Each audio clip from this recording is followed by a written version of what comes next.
Speaking specifically about the Guardian case, it's just such a hall of mirrors. This individual, the mysterious individual calling himself Guardian, putting his thumbprint on this tape and then mailing them out anonymously, it was like a movie. It took place near Ottawa. As a Canadian boy, this stuff never happened locally, so I thought this was something that I could actually check out on my own if I want. There's been sort of a resurgence and an interest in UFOs and ufology. The government has been releasing information to show that they're still interested and still tracking UFOs. The one thing that I've never really been able to process myself about this case was that there were other people in West Carleton who claimed to have been seeing things during that time. I still have questions. I would love to know what was in my backyard. Why did I see that light in my room? And that's still a mystery to me. And this whole case still is. I mean, 30 years later, we still don't know. Well, I've known about the Guardian case as long as I can remember. My Nana, Susan Gill, I guess had a lot more to do with it than I thought. It definitely did seem like that there was a verifiable phenomenon, a genuine phenomenon happening in that area during that period of time of 89 to 91. I've never thought we were the only ones in the universe. Maybe on Earth, but even now I start to question that. But you don't know what to believe.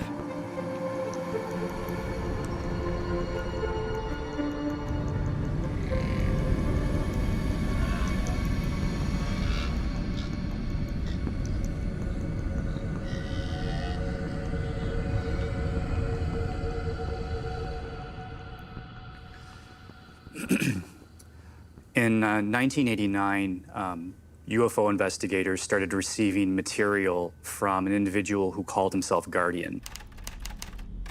And the original material that was sent consisted of typewritten reports and photographs and maps of the CARP West Carleton area concerning UFO activity.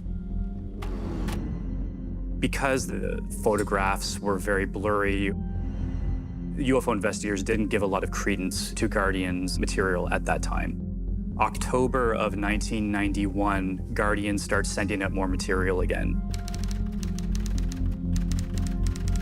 Photographs and documents that he claims are Canadian Department of National Defense reports on, again, the recovery of another crashed UFO. No one was listening to him in '89, so he kind of upped his game. He had more provocative material, and he was sending it to more people. I think one of the things that's so compelling about the stories that Guardian was telling was they read like science fiction. Canadian and American security agencies are engaged in a conspiracy of silence to withhold from the world the alien vessel seized in the swamps of Corkery Road, Carp in 1989. The ship had landed in deep swamp near Corkery Road. 2 AH-64 Apaches and a UH-60 Blackhawk headed for the area the following night. They were part of a covert American unit that specialized in the recovery of alien craft. No smokescreen was needed for the military activity, as Canadian forces regularly train in the CARP region. With the ship captured, the United States Air Force, Pentagon, and Office of Naval Intelligence were notified.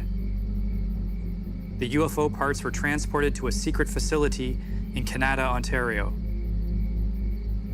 How exciting would it be if, in of all places, like the farmland and the swampland of West Carleton, a UFO crashed, and you've got American and Canadian government forces teaming up to collect this material and study it. It really is like a fictional story come true. The culmination in these packages is a VHS tape. The videotape is just a few minutes long and shows what purports to be a landed UFO in a field next to 4 red burning flares.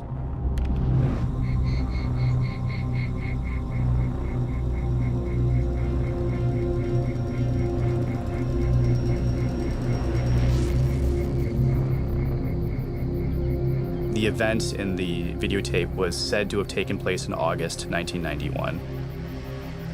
So it was about 6 months after the alleged event that the videotapes started circulating to UFO investigators around the world. He sent it to, again, the Canadian investigators, MUFON Ontario, MUFON in the United States, and he also sent a package to Bob Exler.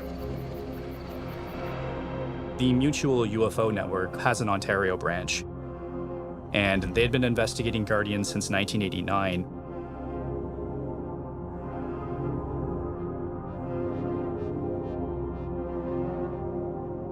Bob Exler was an American UFO investigator who sometimes worked with MUFON. I'm Bob Exler, a former NASA mission specialist and investigations analyst. Now, what you're about to see involves the results of a year-long investigation that started in February of 1993 with the receipt of a very unusual yet extraordinary videotape of a landed UFO craft just about 30 miles outside of the city of Ottawa in Ontario, Canada.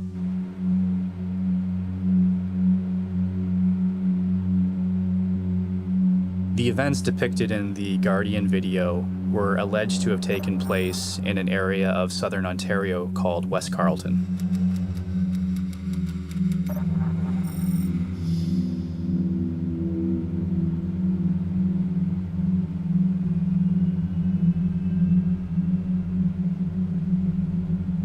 It was a brand new subdivision of executive homes built on 2-acre lots.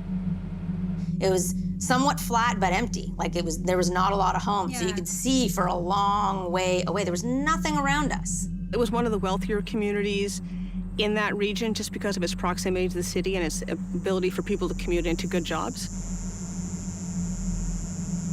There's a lot of green space out there, which is one reason that people love it so much. Everybody kind of knows everybody's business. Even when you move into the community, people know who you are and where you came from pretty quickly. So it's tight-knit. People look out for each other. There is a lot of military. There's a base not too far from here. I don't know how active the base is now, but they carry out operations there of some sorts of nature or whatever they do. There seems to be a lot of people who see stuff around the area, but they don't really know what's going on. I've heard from numerous neighbors that they've seen crafts, UFOs and whatnot, but they could never fully identify anything. I think anytime someone brings up UFOs or in any context, we both immediately jump to, oh yeah, that UFO landing in Carp in the 80s and 90s, yeah, that was in our backyard. Like, that's our immediate response to that. Now that you've seen the basic evidence associated with this extraordinary landing case, what we're attempting to do is to put together a full-length, 1-hour documentary for broadcast. We are hoping to get on-camera interviews with the witnesses and wrapping it up from there. Okay, so I'm Lois Tuffin. I'm a former reporter at the Almont Gazette that covered this crazy story. Bob Exler walked into my office and said, hey, we got this thing going on and we want to talk to you about it. We want to get some publicity. We want to get some more answers, so we want to turn to the community and get more input. Bob decided that the best way to flesh out Guardian was through some major TV coverage with connections that he had with the Unsolved Mysteries program. He contacted them, and they agreed to come and shoot in the West Carleton area and do a segment on the Guardian case.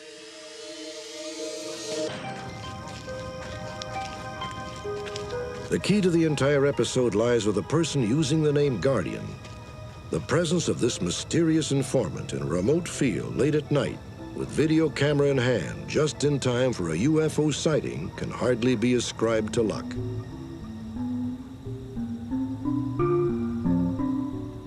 The majority of the shoot was at the farmhouse where supposedly the event took place.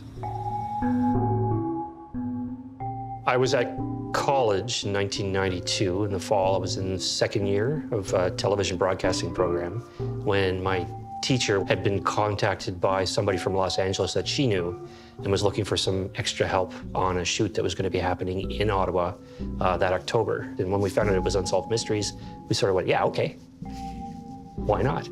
While on the film shoot, I was what's called a production assistant, so whatever had to be done, lugging cable, sweeping snow off rocks, fixing holes in walls that were left by the film crew, that sort of thing. I didn't know anything about the content of the show before we got involved, and I found out that it was actually this UFO story that had happened a couple of years before in Carp, and my buddy and I were like, oh, this is kind of fun. We're gonna be shooting some UFO stuff, okay. Looking back at Bob specifically, he was very much wanting to be involved in all aspects of the shoot itself. He wanted to be interviewed more and more and go on about the details of this particular event.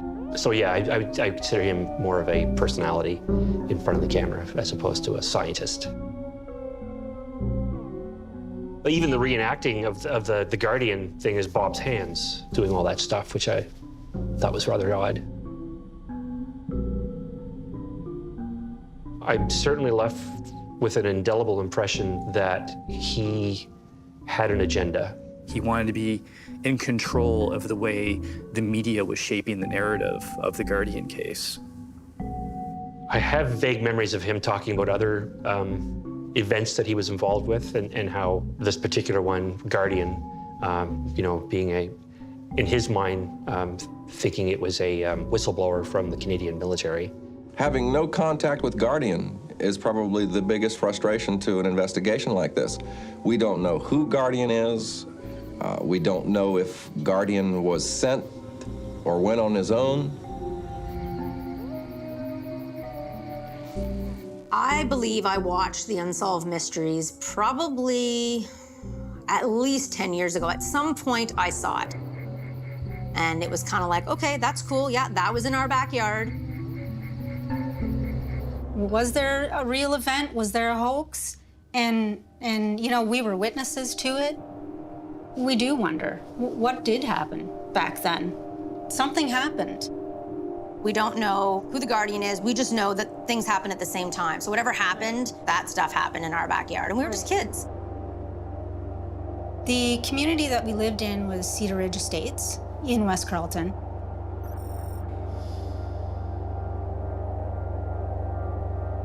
And our bedroom windows were on the second floor of the house, which faced onto 2.5 acres of just trees and brush.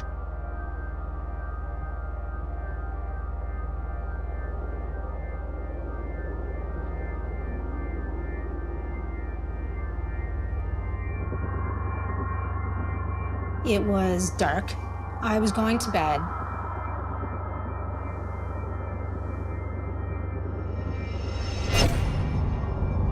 And a very bright light shone into my second-story bedroom window. The light was white. It was very bright, and I couldn't see what the source of that light was. I also didn't hear anything. My first thought, for whatever reason, was, oh, it's a car going by.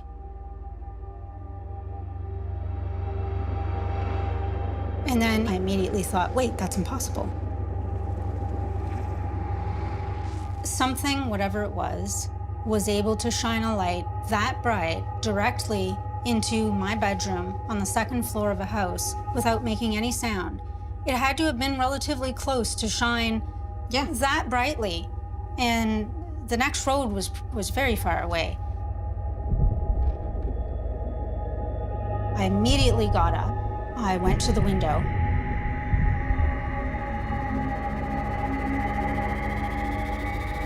And then suddenly it was gone. I looked in our backyard. I couldn't hear or see anything. I wasn't feeling fear, like not fear for my life, but I knew this is something very unusual. This memory has stayed with me very, very vividly all this time, simply because it's just one of the strangest things that ever happened to me in my life, that I always wondered, what was that? I still have questions. I would love to know what was in my backyard. Why did I see that light in my room? And that's still a mystery to me. And this whole case still is. I mean, 30 years later, we still don't know who the Guardian is.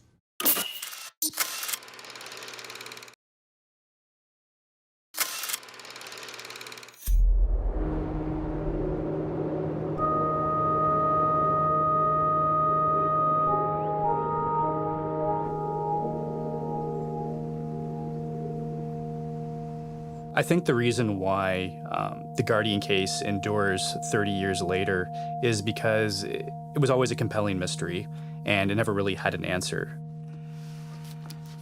So the first thing that I did in my investigation was I gathered everything that had been done to date. I'm recording the segments on TV. I'm collecting the names that are involved.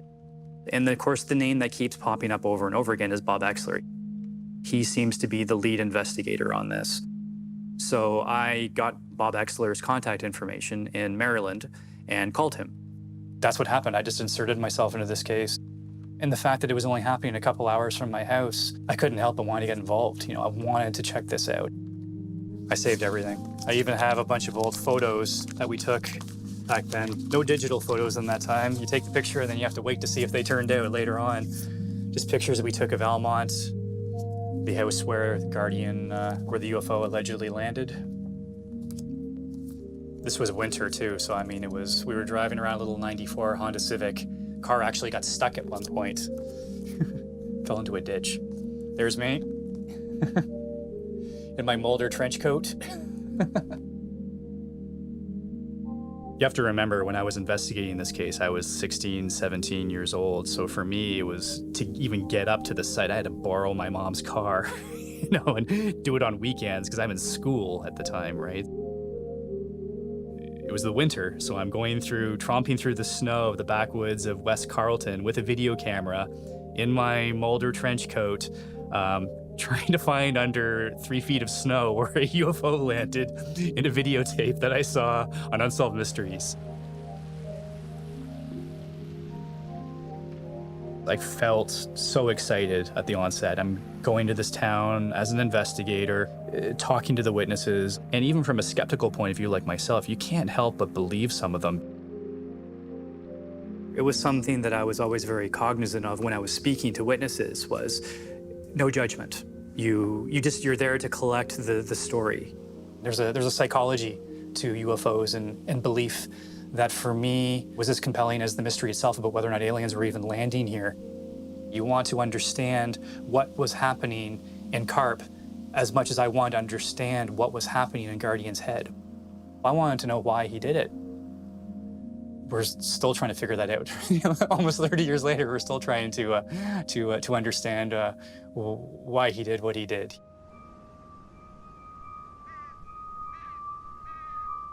So the following February of 1993, the Unsolved Mysteries segment airs. Now Guardian is, I guess you could almost say, in the pop culture. The world now knows about the Guardian case.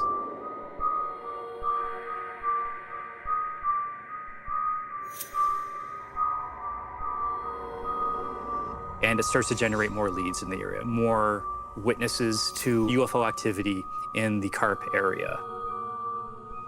Our investigation continued following the Unsolved Mysteries production.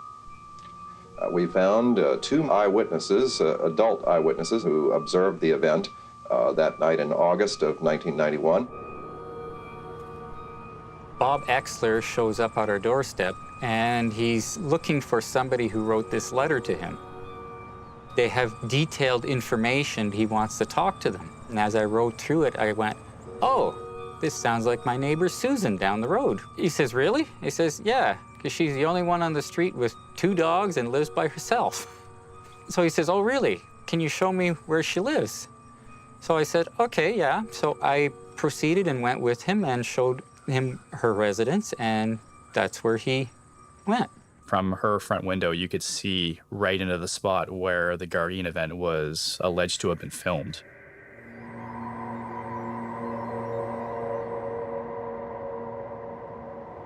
So my grandmother lived alone. She moved here in the summer of 1987. She lived here until the spring of 2018 when she passed away. She saw the episode on Unsolved Mysteries on television and had contacted Bob Exler, saying that she had information regarding the Guardian case. She was a very firm believer that UFOs existed and that these things happened. So I felt that it's what could be the harm in actually just saying what happened here. So my grandmother was sitting down on her couch in her living room, watching her television programs for the evening. Her dog that she had at the time, Sheba, had started barking, alerting her to something going on in the neighborhood. So she looked out the window and she saw lights emanating from the trees towards the Labinex property.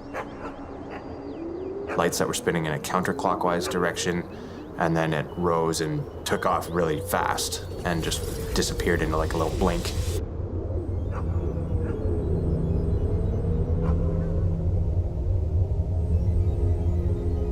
And then on her way driving to work that morning, she saw military trucks with armed soldiers pulling up Old Almont Road and heading towards her house while she was on her way out commuting to work the next morning.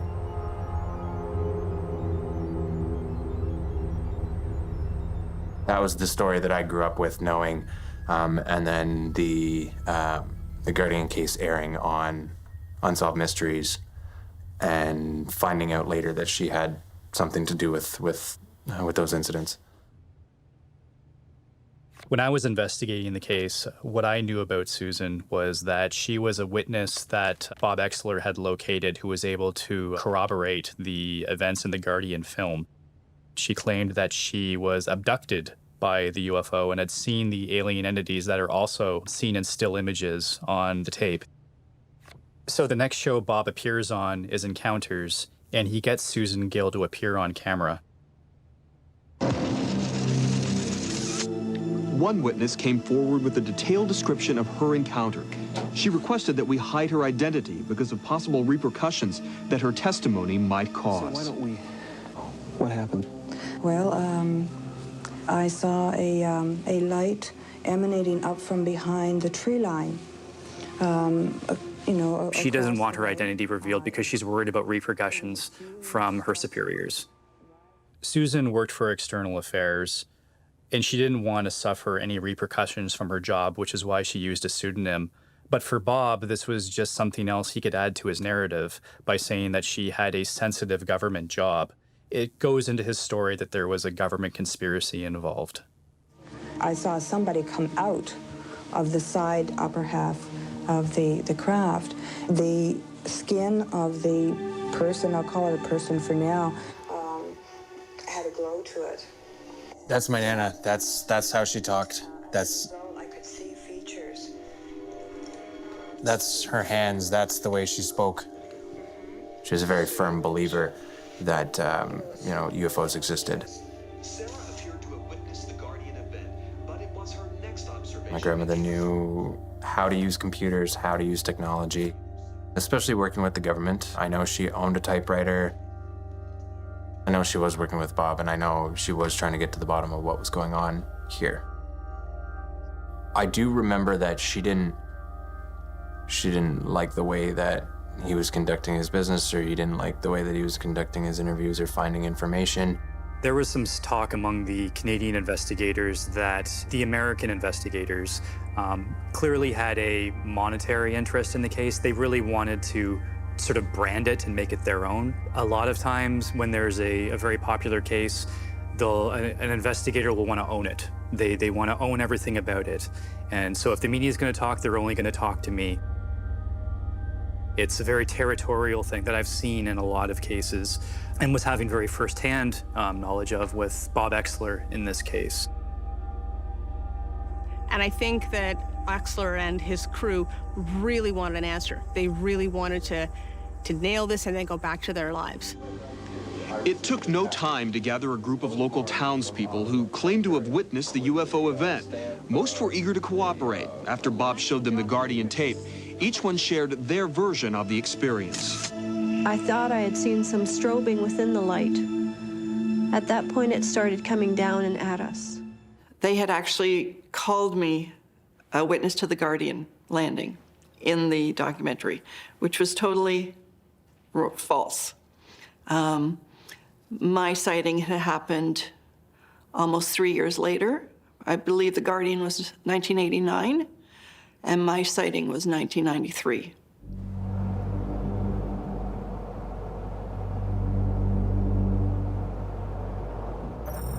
It was, I believe, December 3rd or 4th, 93.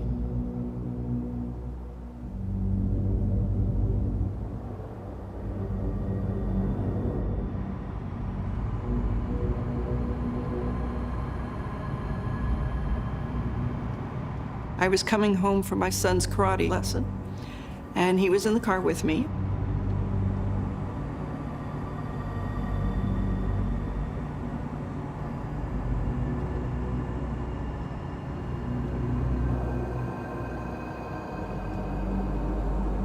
I turned onto my street.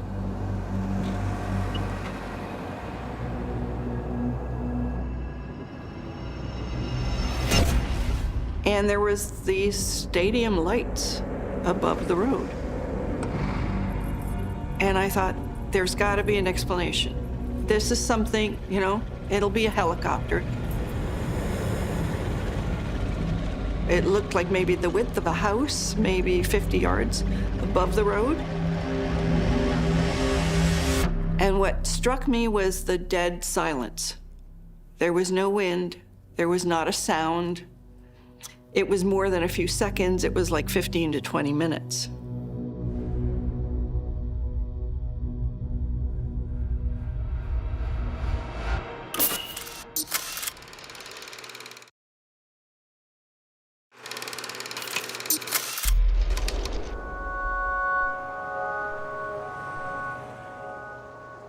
The irony of what Bob does by trying to combine these things into one case is that it actually damages the credibility of the larger phenomena that there was possibly something happening in West Carleton. But by having all of these things trying to piggyback on his Guardian narrative, it ends up destroying any credibility he might have actually had with legitimate witnesses. The whole Guardian situation, we didn't know till later on when it started getting local news. And we thought, okay, so this is kind of, I guess, a hotspot for this type of thing. We're not the only ones that have seen something strange like this. So it kind of comforted us to know that there's other people who have seen this type of thing.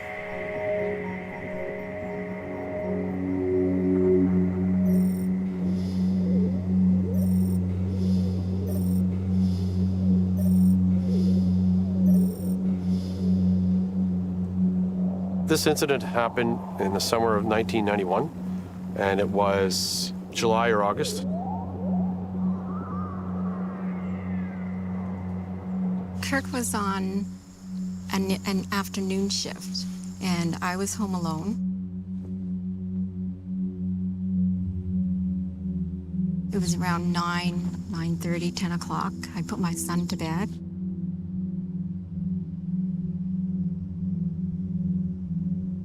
And I was just starting to head up to bed, and all of a sudden, all the lights went on in the house. It's like it was lit up, and it was very bright.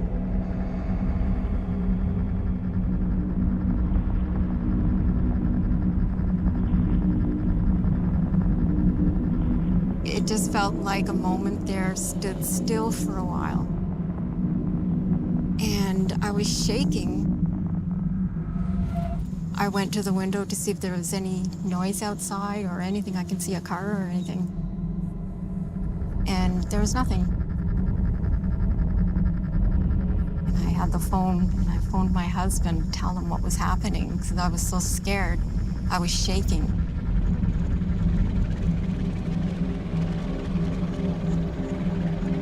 My first reaction is, okay, are you all right? Is there any noise? No noise. It was a scary, scary moment. Well, the next day, we decided to go for a walk down our laneway, and we came to the end of the laneway. And all of a sudden, a helicopter landed in the field in front of our property. There was at least four people jumped out of the helicopter. They got out of the helicopter and they started scurrying around the area that they had stopped. And they were running in the area pretty frantically.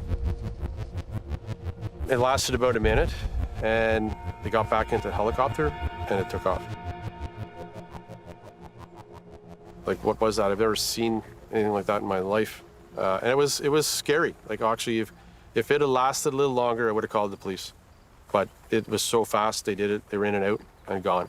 The general consensus from the people in West Carleton, they sort of fell into three groups. There was people who believed it was an out-and-out hoax. It was just done for publicity.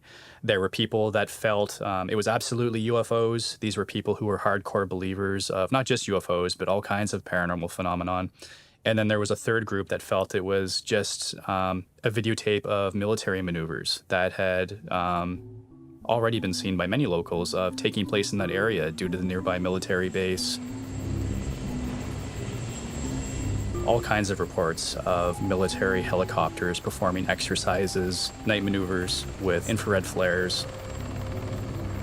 One of the components of a conspiracy beliefs that we've noticed in UFO cases is belief in sort of the grand conspiracy, that the aliens are here, the government is covering it up.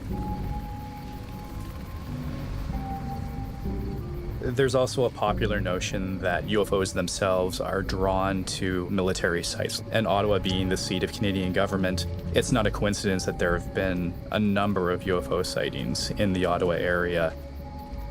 You would think that if there was something to the phenomenon and that they were investigating humanity, these are the locations that they would be exploring. So why are they here? That's another good question. I have no idea. It's just this area seems to be a hot spot for them, and we're not sure because they seem to always come straight in from the west. And from where, I have no idea. In my mind, there's something more going on that we're not being told, and governments are not telling us the truth about a lot of stuff. I had always thought that the Diefenbunker, which is where we are right now, was maybe what attracted whatever to us.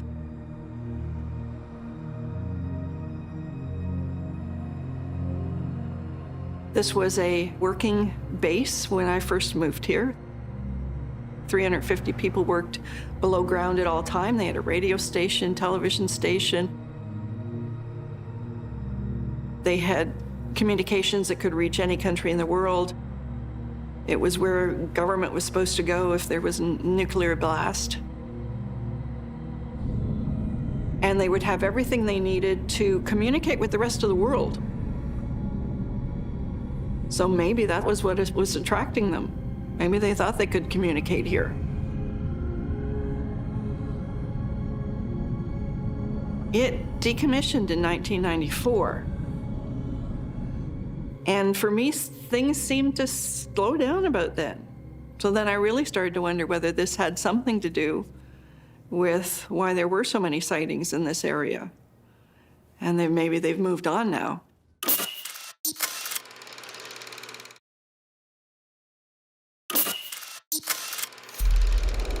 In my mind, a UFO case is never really closed because it never ends with someone finding a UFO or an alien body.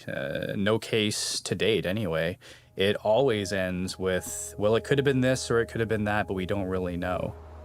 It's kind of frustrating in that way. I think that's the reason why a lot of investigators burn out. You can only take so much before you just get fed up and you quit. One of the last things Bob did as a UFO investigator was send out a letter, essentially a resignation. He was done with the UFO field. He was going to write a book on the Guardian case that was supposedly going to set the record straight and was going to vilify the Canadians and would show that he had been mistreated.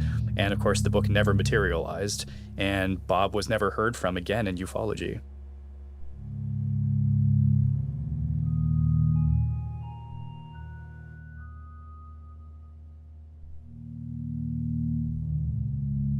The one thing that I've never really been able to process myself about this case was that there were other people in West Carleton who claimed to have been seeing things during that time. It definitely did seem like that there was a verifiable phenomenon, a genuine phenomenon happening in that area during that period of time. Belief is a very powerful thing, and it's a very personal thing. So when you're telling someone, well, you shouldn't believe this because it's a hoax, if they believe it's true, you're almost attacking like a core belief system. People will believe what they want to believe.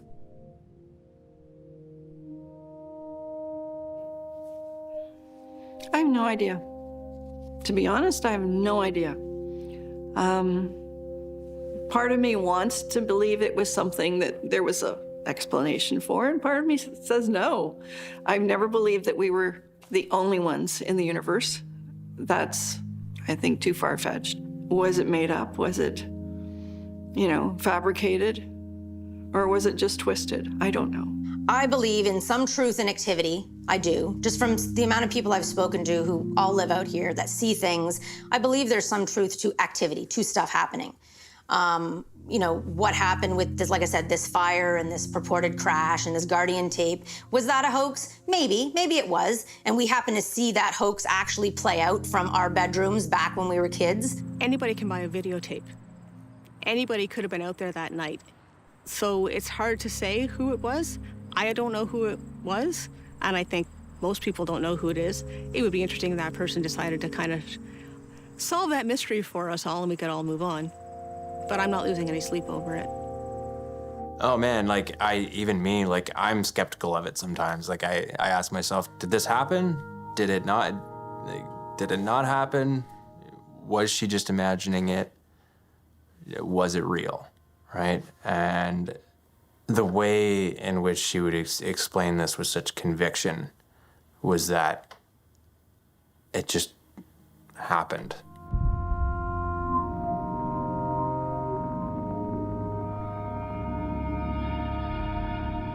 And I think what she would say to skeptics out there, or people that would say like, yeah, this isn't real, or maybe you made it up, or maybe you dreamt it, she would say, you'll find out one day. Like, it was kind of what she seemed to say. Like, it was that, we'll all know the answer one day.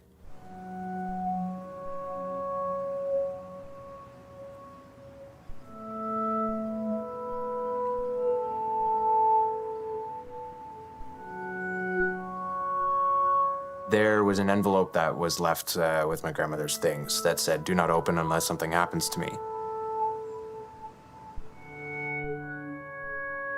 After she passed away, we were so connected and really close growing up that I was nervous reading those documents because I didn't know what I'd find in there.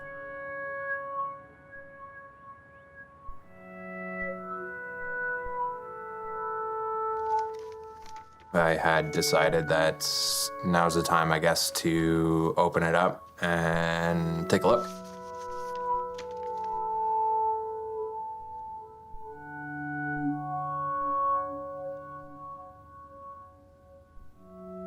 There are specific sections in the documents that refer to Guardian.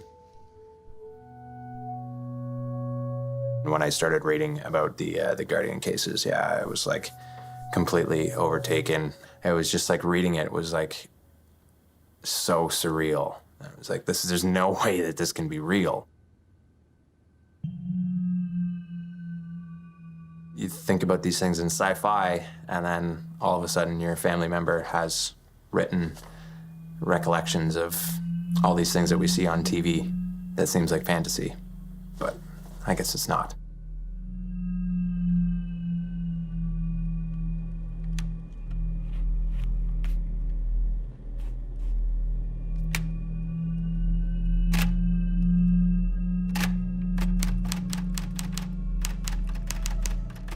The UFO sighting, August 18th, 1991 on the Labanek property.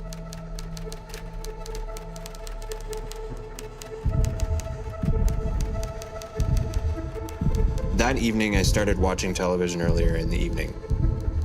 I don't recall the 9 p.m. show ending or the 10 p.m. show starting. All I can remember is walking down the road onto the Labanek's property where the craft was. The next thing I recall is standing there watching them come out of the woods and boarding the craft. Next thing I knew, I was back on the couch and the 10 p.m. show was well underway. The next thing that happened was my dog Sheba alerting me to something going on outside. I went to the living room window and saw a light rising up into the sky, swirling very quickly in a counterclockwise motion.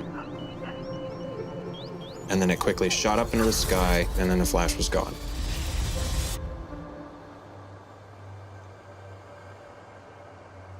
My grandmother, at this point, I had thought that she would only had something to do on the sidelines of it. But right here is where she describes that. It literally describes what was in the tape. Do you think your grandmother was guardian? Or do you think she was recording the videotape? I don't know. I can't definitively say yes or no. I want to, but I can't definitively say whether it was her or not. There's no evidence that says, I took this videotape. You know, there's no evidence that says she was guardian. I don't think.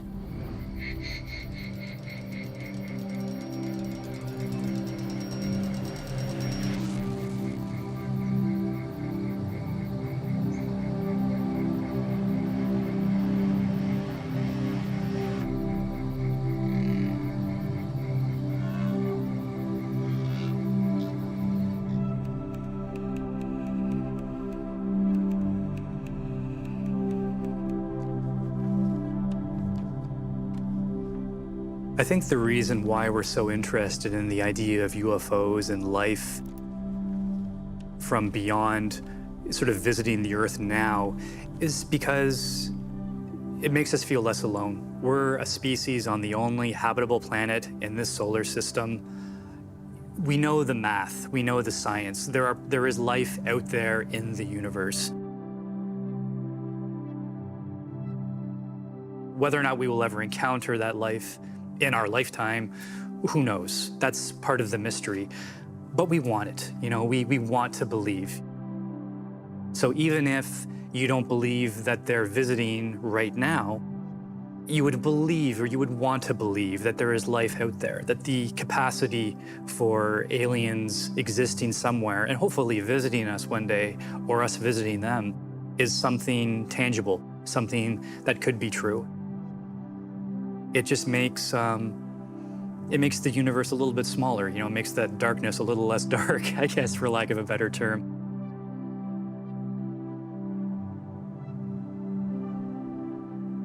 It's just, it's a nice feeling to have, I think, to know that there would be somebody out there that you could just sort of connect with, another species that you could share life with.